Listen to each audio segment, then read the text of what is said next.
We have discussed in this course so far about how to discretize several types of differential equations, and those types include the diffusion type of equations, both steady and unsteady versions. And we have seen that based on the discretized equations, in many cases we could come up with a system of linear algebraic equations. So, the whole objective of the discretization method was in those cases to convert the governing differential equation into a system of linear algebraic equations. The objective is of this type because numerically it is much more convenient, or it is possible rather, to solve a system of linear algebraic equations rather than directly solving a differential equation, because standard methods of numerical solution of systems of linear algebraic equations, those are well known. So, now what we will do is we will try to look into the standard methods for solution of systems of linear algebraic equations, keeping in mind that we have our interest in applying these methods for solving the problems which are for solving the equations, linear algebraic equations which evolve due to discretization of the CFD problems that we have discussed so far, or we will be discussing subsequent to this consideration. Now, to begin with, we will begin with a level of high school or junior high school type, and we will just consider very simple equations to get first some insight on the nature of the equations and the nature of the solutions and so on. So, let us consider these following equations. Say equation number 1 or system of equation 1, x plus y is equal to 1,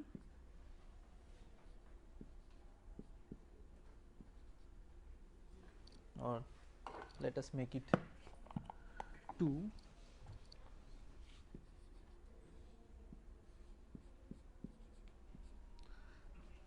This is 1. Second problem,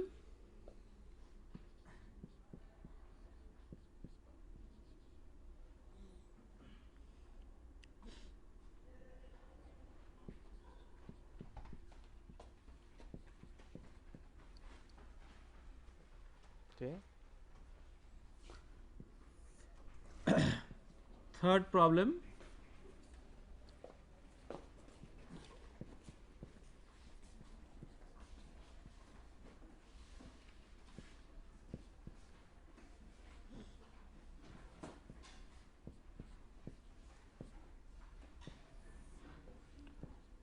fourth problem,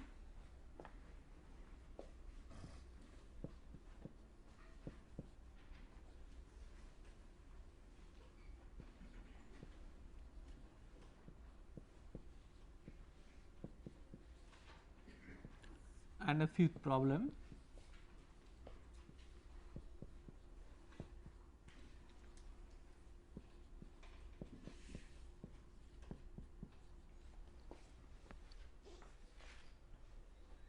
These are all very simple types of equations, and these equations people get familiar with these days in very junior high school classes. Now, our objective will be to look a bit deep into these equations and find out that what are the special characteristics of these equations, or how the characteristics of these equations differ from one another. Let us consider the first one. So, x plus y equal to 2, 2x plus 3y equal to 5. So, the standard method of solution, if you apply here, you are readily successful in doing that. For example, you can multiply the first equation, equation 1 by 2 and subtract that from equation 2, or equation 2, subtract equation 2 from that. So, if you do that, so 2x plus 2y equal to 4 and 2x plus 3y equal to 5. So, you have minus y is equal to minus 1, that means y equal to 1.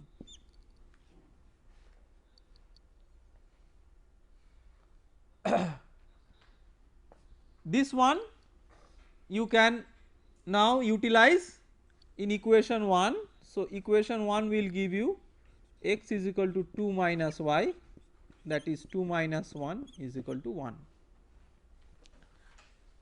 So, it can be the simplest possible type of equation, and there is hardly anything to discuss on this. It is straightforward in a sense. You have two equations, two unknowns, and what you are doing here is essentially an elimination, that is you are eliminating one of the variables in preference to the other and solving that particular variable first, and using that you are using the other variables, you are solving the other variables. Now let us go to equation number the problem number 2. So here you have x plus y equal to 2, 2x plus 2y equal to 4. So if you see that if you readily give this problem to a junior high school student, there will appear to be some anomaly. Of course at this level you know that there is no anomaly associated with it, but the apparent anomaly is there because of the fact that you see that there are two equations with two unknowns. So this should give some solution, yes it is giving some solution, but not a unique solution. So it is not possible for a school student to find out a unique solution to this system of equations, not just for a school student, for anybody it is not possible to find out a unique solution. The reason is that these are two equations but not two independent equations. So these equations are considered to be linearly dependent equations, because the second equation is just a constant multiplier of the first equation. It could also be that you can form a third equation which is a linear combination. So some additive effect and some multiplying effect, for example of the first two equations, just like as an example, if you multiply equation 1 with 2 and add that with equation 2, so you will get 2x plus 2y plus 2x plus 2y. So 4x plus 4y is equal to 8.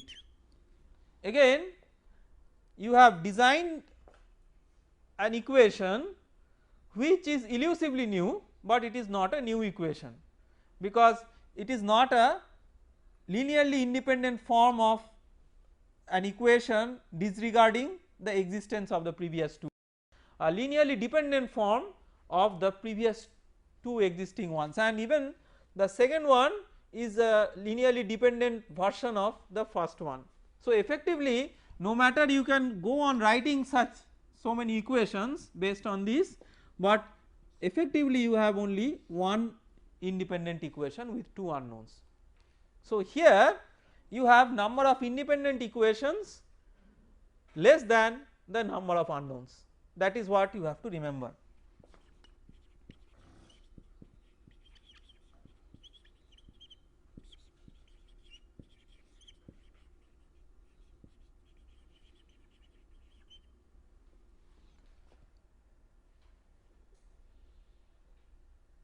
We will formalize these statements subsequently, but we will keep in mind that if that is the case, it can be easily observed that you have only one independent equation and two unknowns.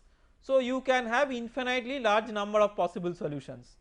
So you can substitute any value of x, the corresponding y is 2 minus x. So its solution is y is 2 minus x. So you independently input whatever value of x you like and you will get a corresponding value of y. So we should be aware of the fact that it is not a unique solution that you can expect if you have number of equations same as number of unknowns. it means absolutely nothing when we say that number of equations same as number of unknowns. Many times when we are mathematically modeling a problem, we express our satisfaction in seeing that we are having number of equations same as number of unknowns, but many times we do not check that those are independent equations or not. If those are linearly independent equations, then we can make such a statement. We will see that what are the conditions which further lead towards that, but if those are not linearly independent equations, then obviously that consideration cannot be applied. Then let us consider the third problem. So, x plus y equal to 2, 2x plus 2y equal to 5. So, here you can see that you have equation 1 and equation 2, they are not linearly dependent, that you can see, because if you multiply equation 1 by 2 you will not land up in getting equation 2, right. So, if you multiply equation 1 with 2,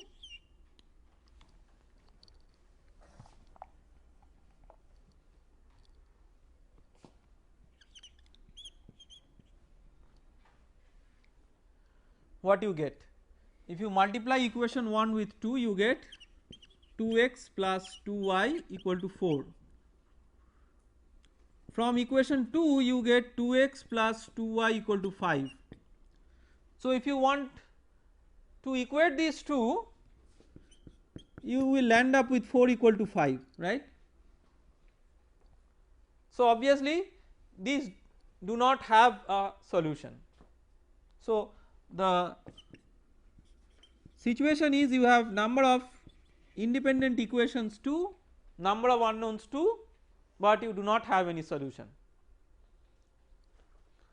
If you make a sketch of these two equations in the xy plane, you will find that these two are two parallel straight lines. They have the same slope because the y by x coefficient is same for both. So, they are parallel straight lines, and since parallel straight lines do not intersect, you do not have their common solutions. So, these are typical cases that we encounter, but these cases are somewhat special in a way that these cases involve the right hand side which is not equal to 0, but you could also have equations where the right hand side is 0, which are called as homogeneous systems of linear algebraic equations. So, if you have the right hand side equal to 0, then such examples are given in these problems 4 and 5. So, we for discussion sake we can demarcate between the cases 1, 2, 3 and cases 4 and 5.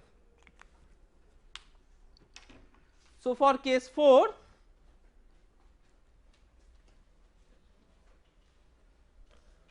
what we can see that here by observing the equations you can come up with a solution which is valid always, that is x equal to 0 and y equal to 0.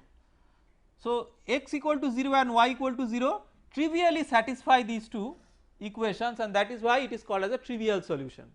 So, you have trivial solution,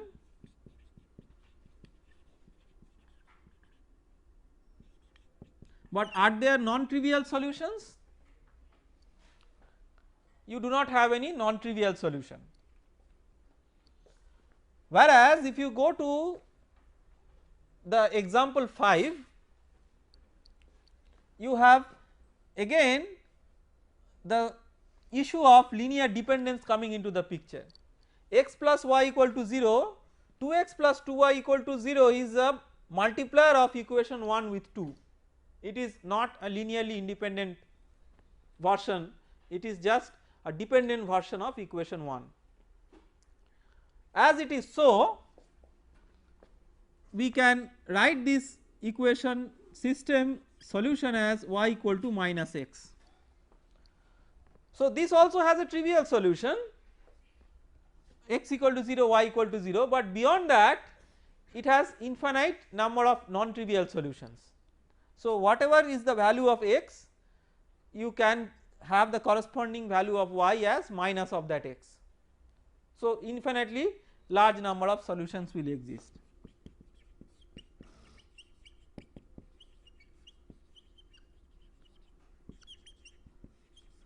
That includes the trivial solution, but you also have non-trivial solutions.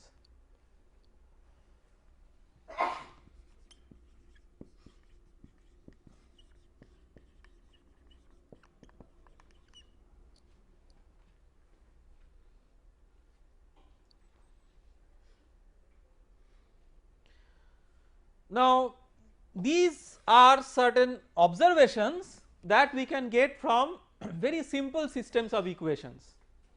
The big challenge is that how can we extend these equations to a general case of a system of n number of equations with n number of unknowns.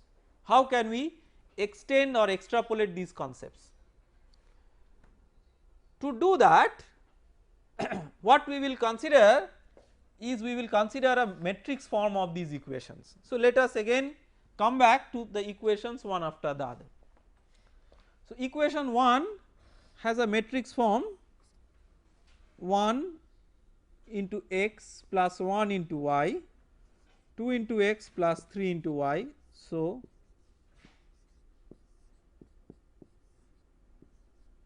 this one.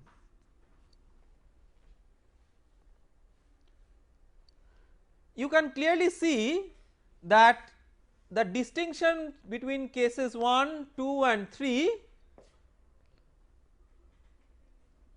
that originated out of the difference in the coefficients, not only that, also the differences in the right hand side, because in some cases the coefficients are equal like cases 2 and 3, but what mattered in the differences in the nature of solutions is that their right hand sides are different.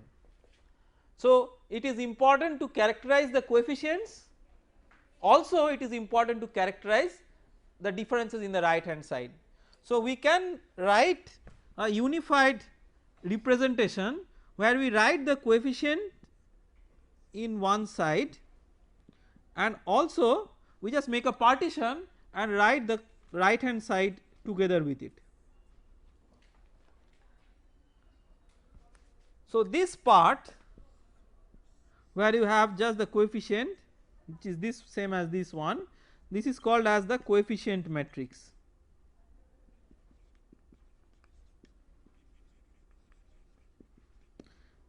And the bigger picture which is there,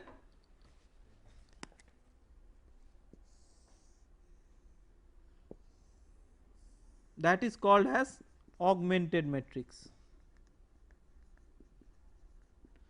as if the coefficient matrix is augmented to include the right hand side.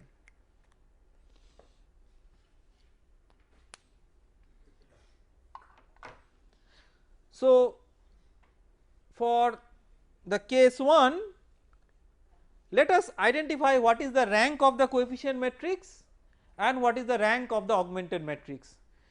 Why we are interested in the rank of the matrix is that the rank of the matrix essentially talks about also the sense of linear dependence and independence between different equations. So if you consider the rank of the coefficient matrix,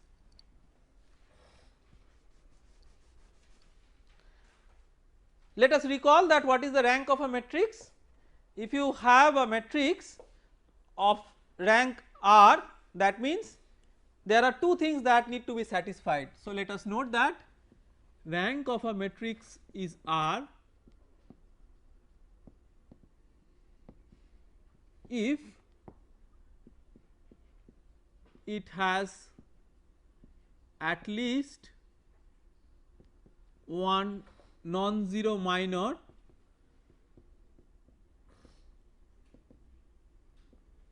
of order R,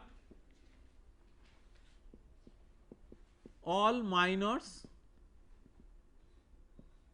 of order greater than R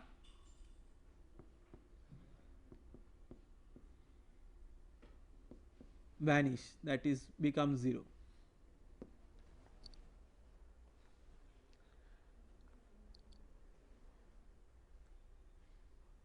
What is a minor? Okay, we can go into a formal definition, but it is just a determinant that you can extract from the matrix in very simple terms. So, rank of the coefficient matrix, if we have to find out, we have to find out that what is that R, so that it has at least one non-zero minor, that is one determinant that you can extract out of it. It has at least one non-zero such determinant, and any minor of order greater than R vanish. So, to do that we will consider the highest possible order determinant that we can extract from it. So, what is the highest possible order determinant we can extract from it? Determinant of order 2. So, if we extract a determinant of order 2, then what we can see here, we can extract any 2 second order determinant, but just let us concentrate on this one, the one which is boxed with the red color. So, the determinant value of this is 3 into 1 minus 2 into 1. So, it is non-zero. So, it is good enough that you have got at least one non-zero minor of order 2, and any minor of order greater than 2 will vanish, of course, because it is not there. So, what is the rank of the coefficient matrix? 2. We are still on discussion with regard to the example 1. Rank of the augmented matrix,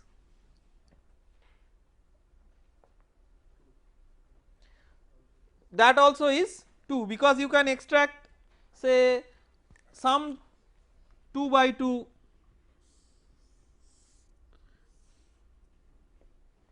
from the augmented matrix, say this one as an example, the green marked one. So, 5 into 1 minus 3 into 2, that is non-zero. So,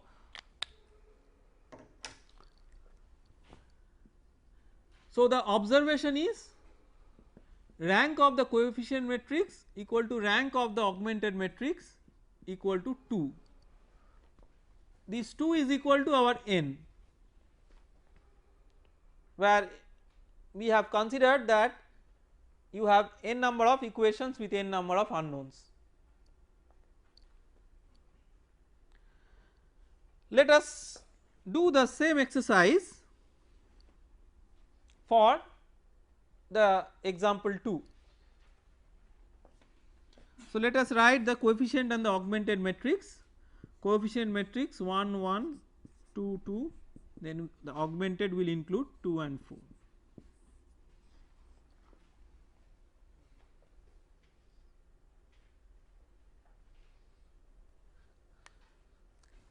So, this is the coefficient matrix. What is its rank? So, if you consider the determinant of order 2, that is 0, 2 into 1 minus 2 into 1, and therefore its rank is 1, because any one order determinant, that is individual terms that you can extract, of course this is non-zero. So, rank of coefficient matrix equal to 1. You can see that in a way it is talking about a linear independence, here it is a linear dependence.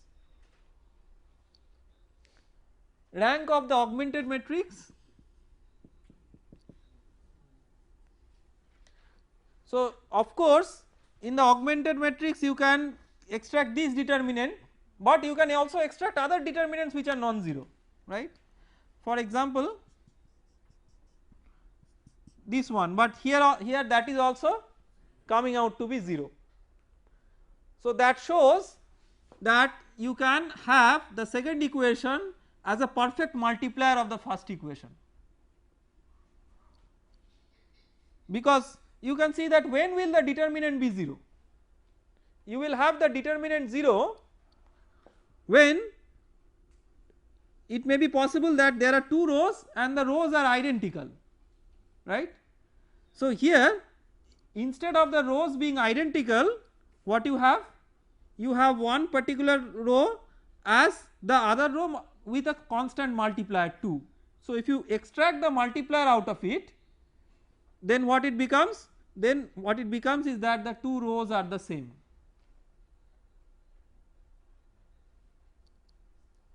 So two identical rows means basically they are the same equations, just you have the constant multiplier as 2. So what we get out of it? We get out of it is that the rank of the augmented matrix, that is also 1, because you cannot extract a second order non-zero determinant out of the augmented matrix. So rank of the augmented matrix is 1. So the observation is the rank of the coefficient matrix equal to rank of the augmented matrix equal to 1, which is less than n.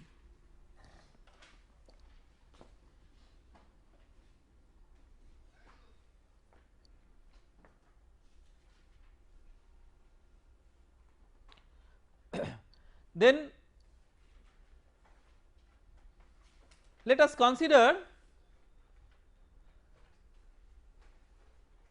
the third example. In the third example, let us write the coefficient matrix and the augmented matrix.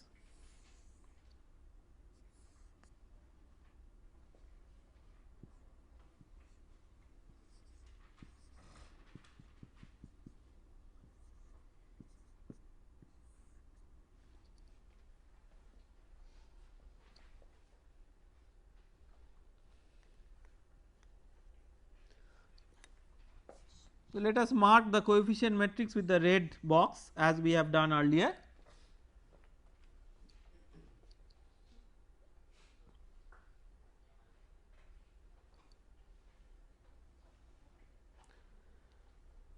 Here what is the rank of the coefficient matrix? 1. The coefficient matrix has not changed from the previous example.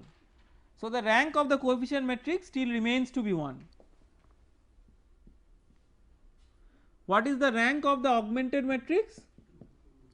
Here the rank of the augmented matrix is 2, because of course you can extract a determinant with 0 determinant value like this one, but you can also extract a non-zero determinant of order 2, like the determinant of this is 5 into 1 minus 2 into 2, and that is non-zero.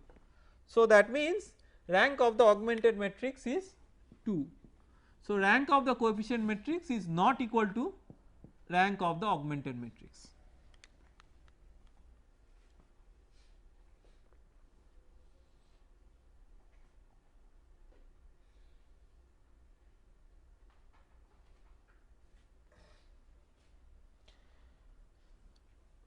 These three cases may now be summed up. So how can we sum up these three cases?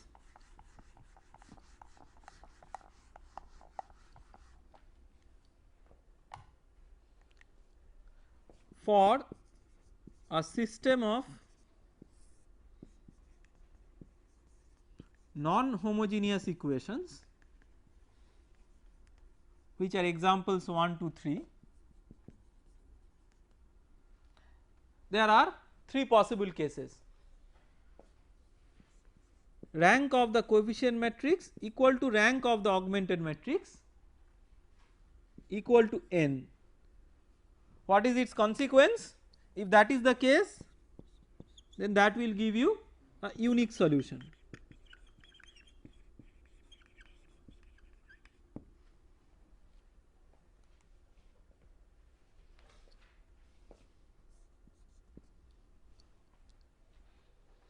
Then rank of the coefficient matrix equal to rank of the augmented matrix less than n.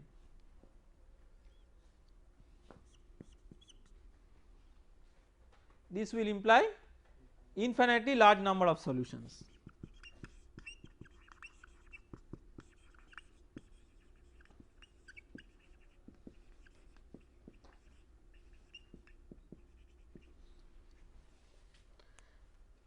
And rank of coefficient matrix not same as rank of augmented matrix, which implies no solution.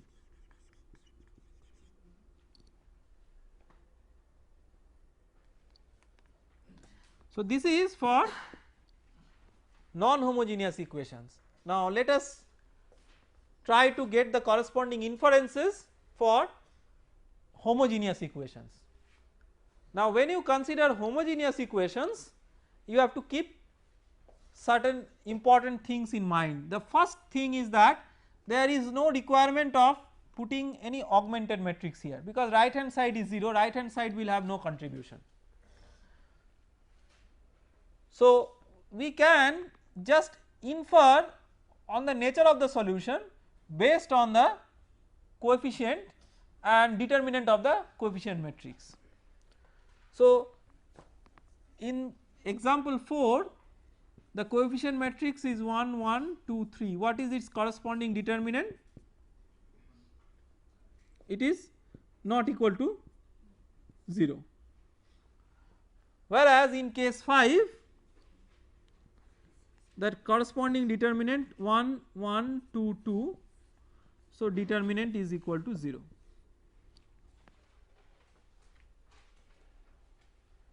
So, what we can conclude, for a system of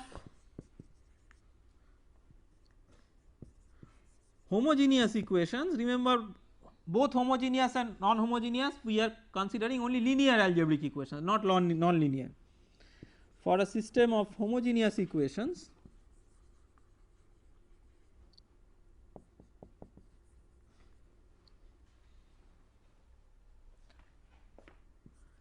determinant not equal to 0 will imply only a trivial solution.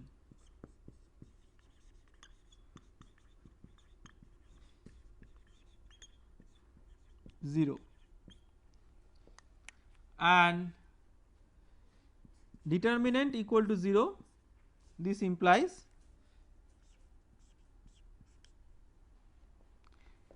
infinitely large number of solutions, non-trivial.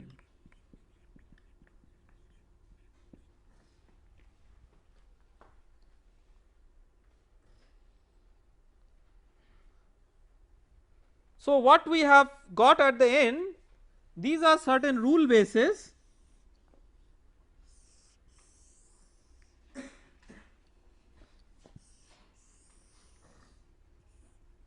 that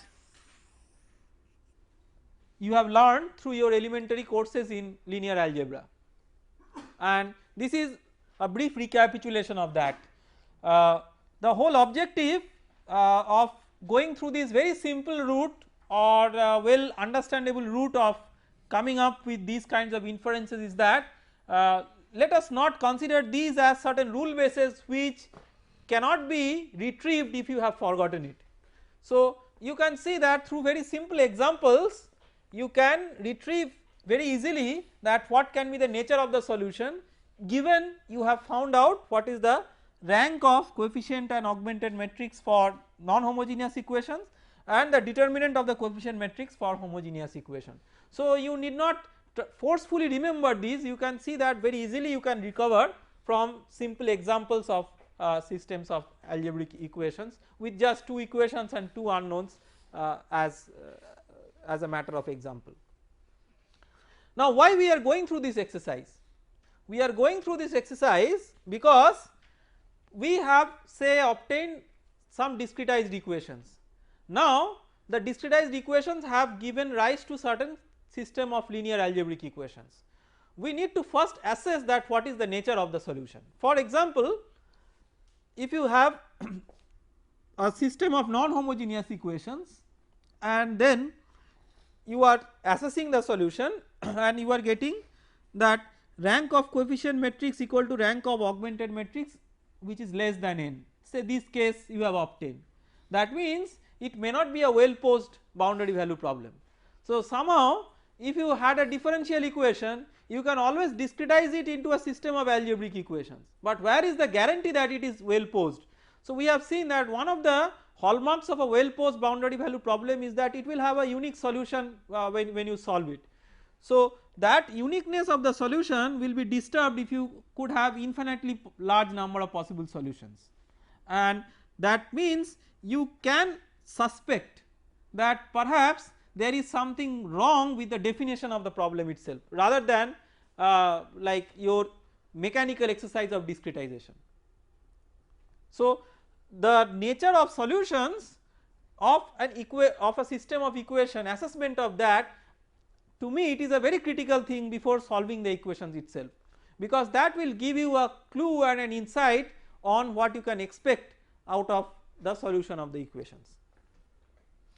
Now the next issue is that once you have solved or once you have obtained the nature of the equations and say you are satisfied with that, the next objective will be to solve the system of linear algebraic equations. So what could be the method of solutions?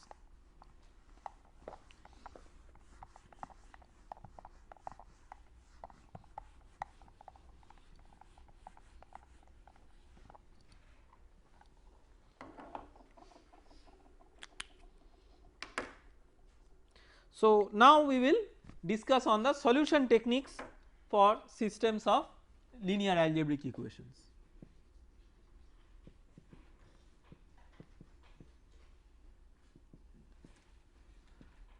For systems of linear algebraic equations.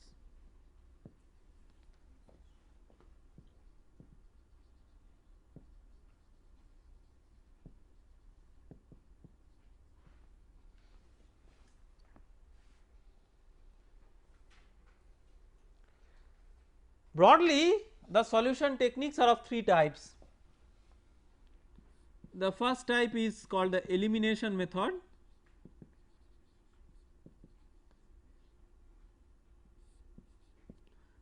Then iteration method, and third is gradient search method.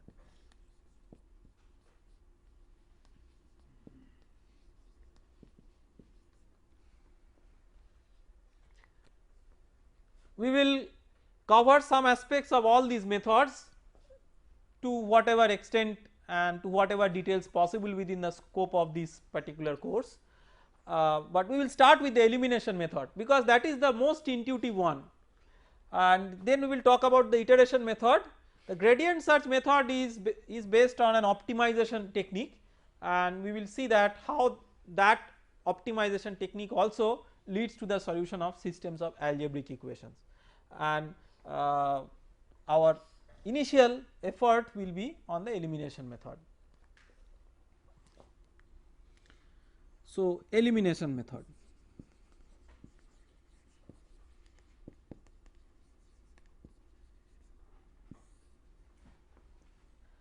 From the name elimination, it is quite clear that what we are attempting to do in an elimination method, we are attempting to eliminate variables. So if there are two equations with two variables, we first try to eliminate one of the variables. Let us look into that example. So if you have x1 plus x2 is equal to 2 and 2x1 plus 3x2 equal to 5. So what we essentially try to do, we try to have equation 2 and subtract equation 1 into 2 from that. The objective is that when you multiply this by 2 and subtract, x1 will be eliminated. So effort is to eliminate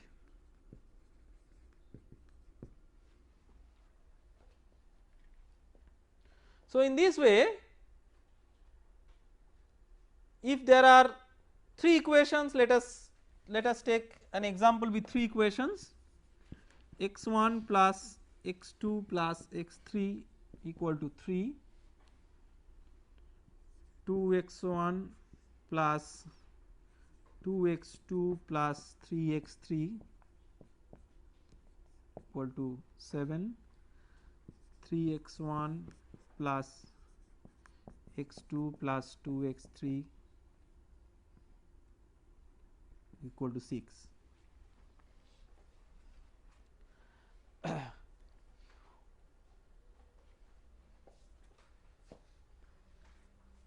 So, if you consider these equations, now you can eliminate x1 and x2 or x2 and x3 or any two of the 3 variables to solve the remaining one. That elimination may not be very systematic. So, usually when we take up these problems in junior high school classes, we try to do it in the most optimal manner in which we think. In that process we may not do it in a very systematic way. So, a systematic way means something which has a common algorithm that can be implemented with a computer, whereas when we do it in high school classes we do it with our intuition, which is many times more effective than what you could have done with a computer, but at the same time it is not as fast as what you could have done with a computer. So, to have a corresponding understanding, what we will do is we will now think that how we could systematically do it in an algorithm that can be easily translated to a computer program. So, to do that let us try to do it step by step.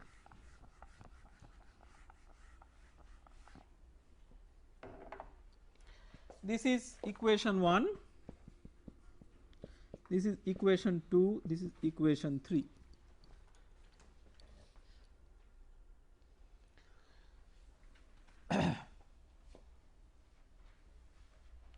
So, if you now consider equation 2 minus 2 into equation 1, what it will give? So, 2x1 minus 2x1 that will be gone, then 2x2 minus 2x2 that will be gone, 6x3 minus x3. So, oh sorry, 3x3 minus 2x3, right. So, x3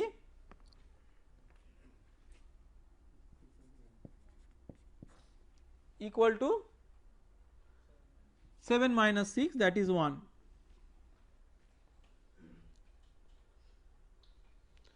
Then equation 3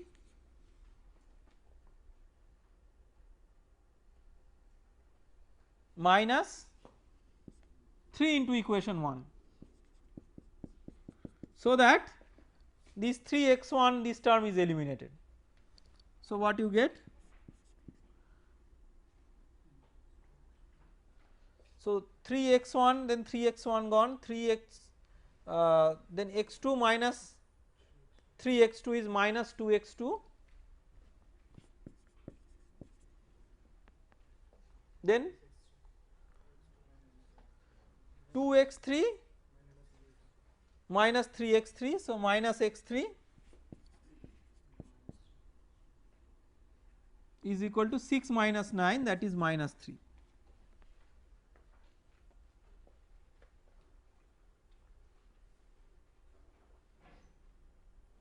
So, in this way what you have achieved is as follows: the coefficient matrix originally was 1 1 1, then 2 2 3 3 1 2. Let us also write the augmented matrix, because right hand side here is there non-zero.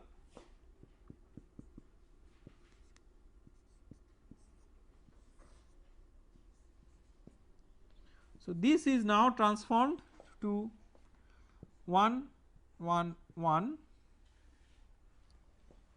then 0 0 1 0 minus 2 minus 1, and the right hand side 3 1 minus 3.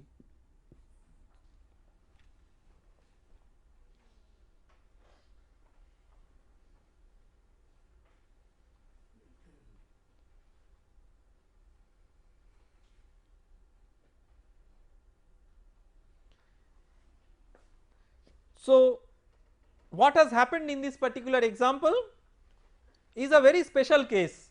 I have very carefully chosen this example because if you now try to eliminate using the same policy as that you used in the first equation, you may be in a little bit of a trouble. Why? So you are, how you have eliminated the variable, the first variable here, you have eliminated the first variable by effectively equation 2 minus 2 into equation 1.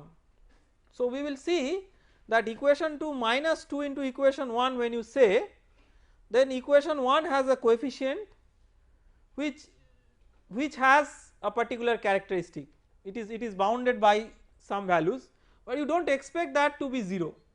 Now if you do it for this particular equation, then for this particular equation if you try to eliminate, you see that if you now try to do, if you try to eliminate this variable using this equation, now whatever you multiplied with this is 0, so it does not work. So for example, if you want to eliminate x2 by considering equations 2 and 3,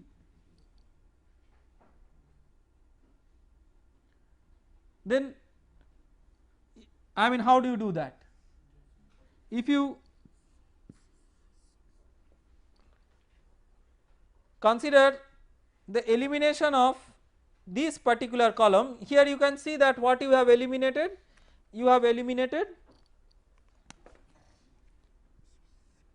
all the terms in the first column below the diagonal term, and this particular row was acting like a pivot, using which, so you can see everywhere you have used equation 1, some multiplier of that one to eliminate something from equation 2 and 3. So this is like a pivot, using the diagonal element of the pivot you have eliminated the corresponding terms in the column.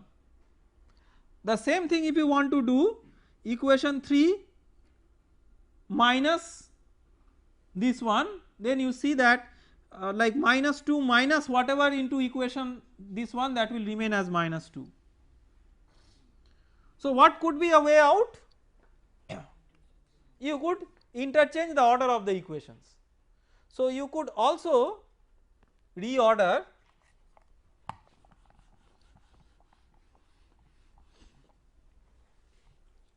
so we come up with an example where we see that reordering of the equations may be necessary. This is what we will keep in mind. So how we will reorder?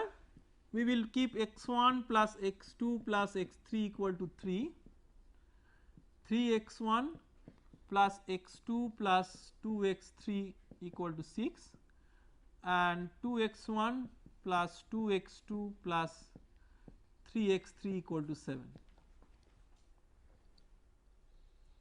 So this is equation 1, this is equation 2, this is equation 3.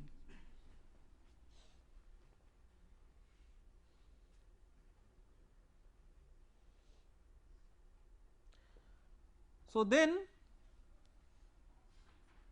what will be your corresponding equations? 1 1 1 3, then the third equation now will become the second equation. So 0 minus 2 minus 1 minus 3 and 0 0 1 1. So in this way what you have achieved is something very special. You have converted the system into an upper triangular matrix. All terms below the diagonal are 0. So now from here you can easily solve for x. So x3 equal to 1, then what is x2? Is minus 3 plus x3 by 3 minus x3 by 2,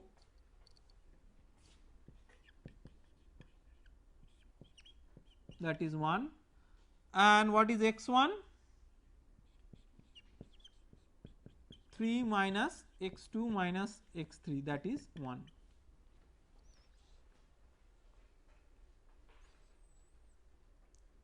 So, again we could make this problem or break this problem into two parts.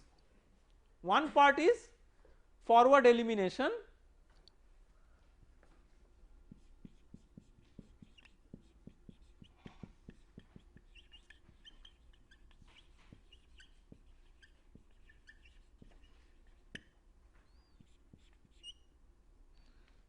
convert coefficient matrix to upper triangular form.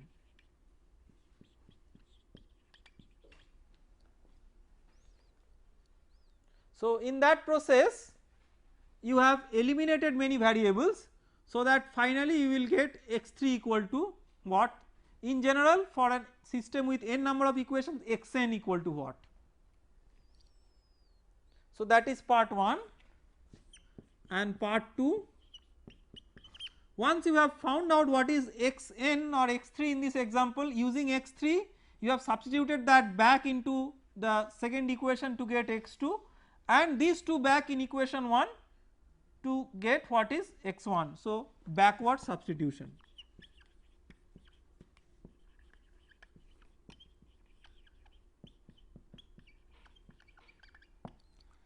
In this particular example, because of a particular simplicity, the forward elimination was over in one step, but usually you will not have the forward elimination over in one step. How many steps you will require for these three equations? So, what you expect is that in the first set of forward elimination, let us consider a different example where you require the full number of steps.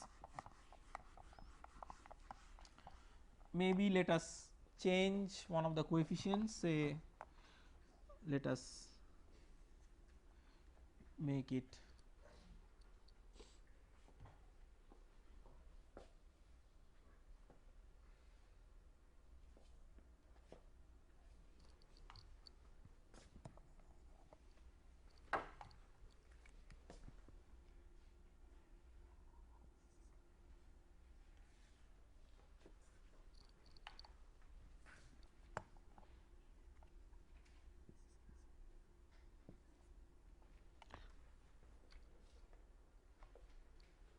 let us try to see how many steps we can complete the elimination for this particular case, for these three equations. So, the first step of elimination is, so first let us write the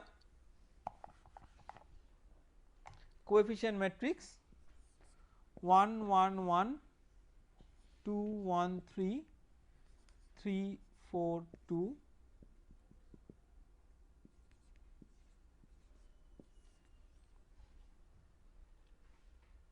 equation 2 minus 2 into equation 1.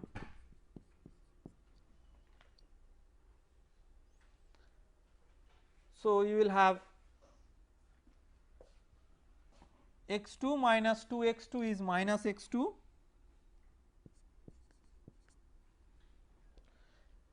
three x3 minus 2x3 is x3, 6 minus 6 is 0. Then E3 minus 3E1, 4x2 minus 3x2 is x2, 2x3 minus 3x3 is minus x3,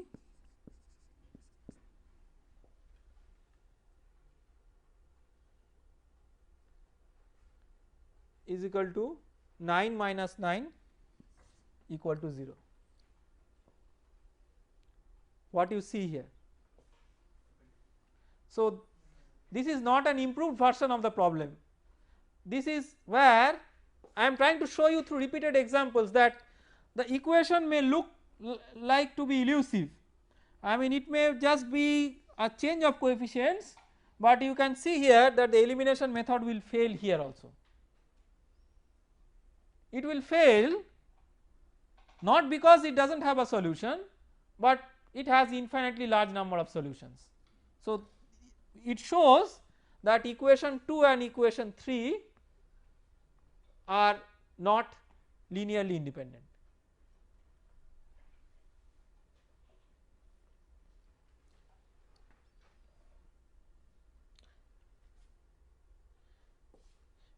In fact, if you multiply equation 3 with 2 by 3, you will get equation 2.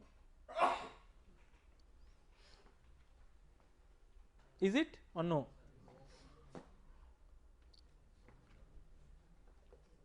Or maybe by some linear combination of these, if you, I think equation 1 plus equation 2 is equation 3, right, that is the linear combination, not 2 by 3, that is also not.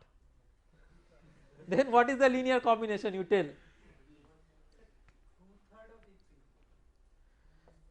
No, 2/3 of E3 if you say, then what about these 4? So is there a mistake here?